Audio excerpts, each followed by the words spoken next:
Hi, I'm Dennis, and you're on the channel about Albania. We're still in Albania, filming videos about this wonderful republic. Today, a short video about tourism and immigration. Tourism is different from immigration in Albania. That's true. Well, probably like in any other country, when you come as a tourist, especially in the summer, you see beautiful sunsets, stunning sea, delicious cuisine, warm climate, and all the other joys of resort life. That's true. From a tourism perspective, there is a lot to see in Albania. There's the sea, the mountains, breathtaking views, cultural heritage sites, and much more. That's a very good point. So what would you say is the main difference then, for example, with migration?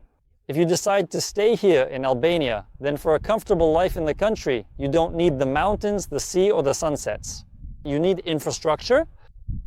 That's true. If you live here, believe me, infrastructure will be more important than the sea, sunsets, mountains, and so on. What do I mean by that? I mean stores. I mean the essential everyday services that people rely on constantly. Simple things like local mobile phone shops, reliable car repair services, neighborhood pharmacies, walk-in clinics, and the list goes on from there. And you have to believe me when I say having that kind of access is genuinely much more important in the long run. Because you'll find that you get used to the beautiful sea quite quickly. But you will be using amenities like grocery stores almost every single day. So my personal advice to you is this. If you do decide to make the move to Albania, it's best to choose a larger city that has good, reliable, year-round infrastructure. To be more specific, we are talking about year-round viability. Because in the country of Albania, a truly significant number of cities and popular areas tend to almost completely shut down once the main tourist season has concluded. You just need to keep this in mind. If, of course, you come in winter or autumn, you'll see the lack of this infrastructure in the resort towns. That's true. But if you didn't come in winter, then what should you do? Well, you can simply ask the locals or expats what's going on in this city or area, for example, in winter, in January, February, or even in spring, in March. That would be the right thing to do.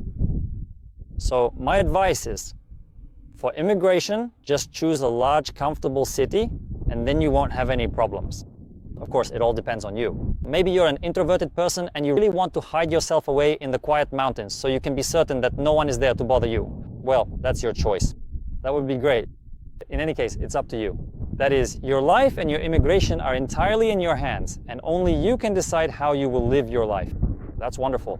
But the good news is that if you don't like your city in Albania, you can easily just move to another city. Albania is a small country, and there are no problems with moving or logistics.